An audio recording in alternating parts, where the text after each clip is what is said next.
Good day, everyone. I am Naima Chanzan Ankura, and I will be discussing the confidentiality of information. But first, this will be our objectives.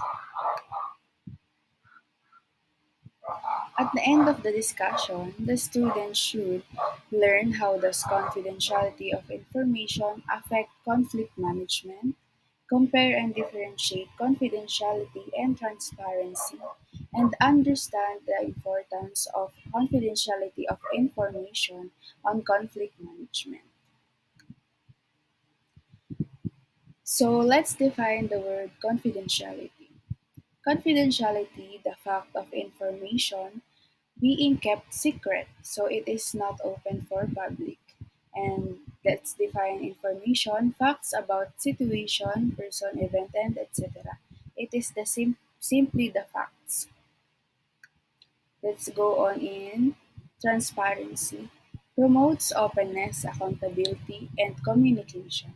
It acts as an obligation for the government to share information with citizens and make government accountable to its citizens. It is an obligation to share information to the citizens. So is there really a difference between confidentiality and transparency because these two always clashes. So transparency involves being open, honest and straightforward in your communications, processes and decision making. On the other hand, confidentiality is essential to safeguard sensitive data, protect personal privacy, and comply with legal and ethical obligations. And next, how do you really balance the two? How do you balance confidentiality and transparency? The key lies in setting clear boundaries around what can and cannot be shared openly. Establishing guidelines for handling sensitive data allows administrators to protect confidential information without sacrificing transparency entirely. Ethical decision making is a must. Balancing confidentiality and transparency can be challenging, but it's essential for building good relationships and in organizations and being responsible to those who are involved. So this is how you balance the two, the transparency and confidentiality. And now let us jump into the main topic of this presentation. Section 9 of RA 9285, also known as an Act to Institutionalize the Use of an Alternative Dispute Resolution System in the Philippines and to establish the Office for Alternative Dispute Resolution and for other purposes. So, Section 9 of RA 9285 is all about confidentiality of information. Section 9, Confidentiality of Information. Information obtained through mediation proceedings shall be subject to the following principle and guidelines. So, in letter A, information obtained through mediation shall be privileged and confidential. So, confidential is keeping secret or keeping things private or information private. So, any information collecting during mediation is private and it cannot be shared with others. And letter B, a party, a mediator, or non-party participant may refuse to disclose and may prevent any other person from disclosing a mediation communication. So, a party, mediator, or anyone involved in mediation can choose not to share what was said. So, kunyari, kapag merong isang tao na gusto kang pilitin kung ano nga ba yung pinagdiskusyonan nyo dun sa mediation process, pwede kang hindi pumayag na i-disclose yung information sa kanila. So, they can also stop others from sharing that information. For example, there is an information that is too sensitive for you and someone wants to disclose it to others, you have the right to stop them from sharing it. So, you have always the right not to share any information or prevent others to share any information. So next.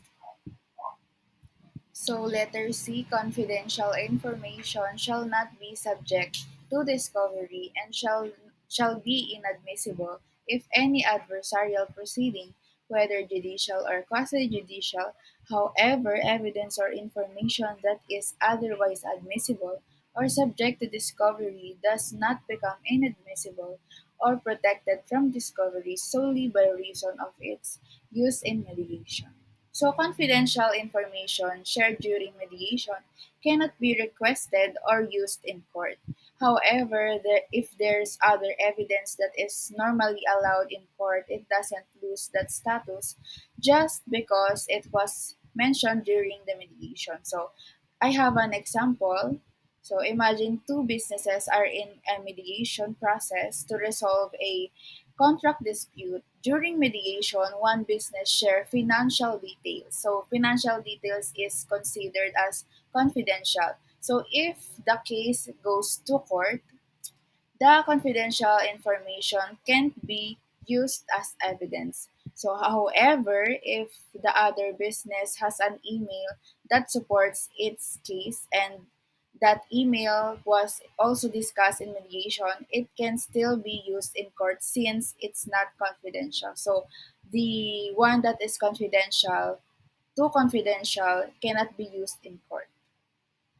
So next in letter D, in such adversarial proceeding, the following persons involved in the or previously involved in a mediation may not be compelled to disclose confidential information obtained during mediation.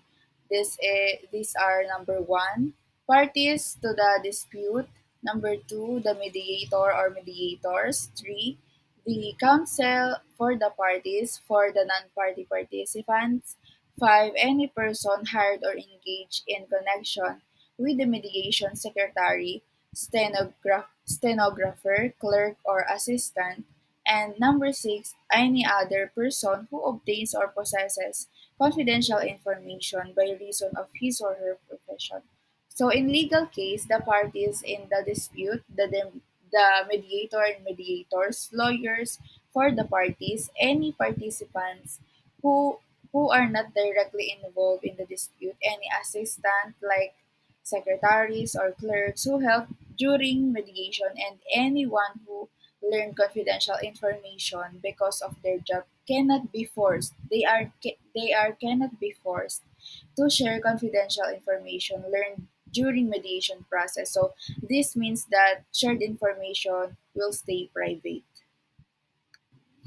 So here in letter E, the protections of this act shall continue to apply even if a mediator is found to have failed to act impartially. So in letter E, the protections of this law still apply even if a mediator is discovered to be biased or unfair. It is like impartially, they act impartially.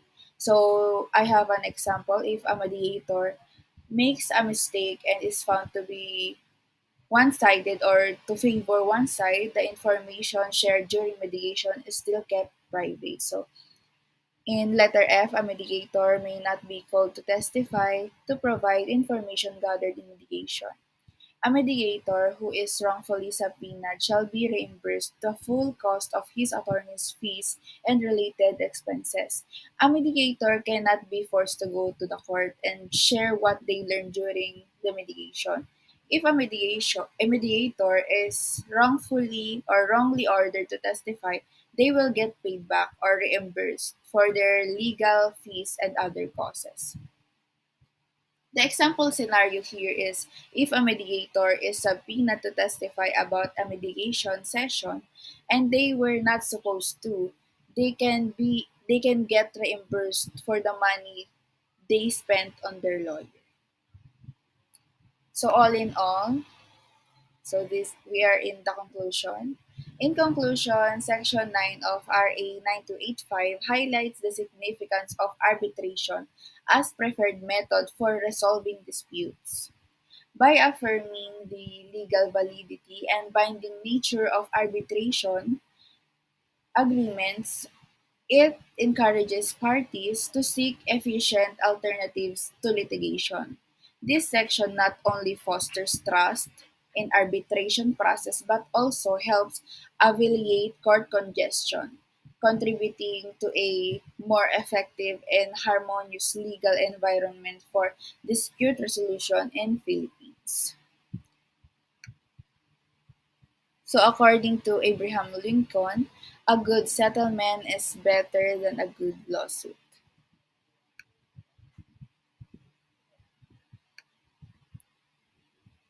And again, I am Naima Chenzen M. Kura. My topic is RA 9285, Section 9, Confidentiality of Information. Thank you for listening.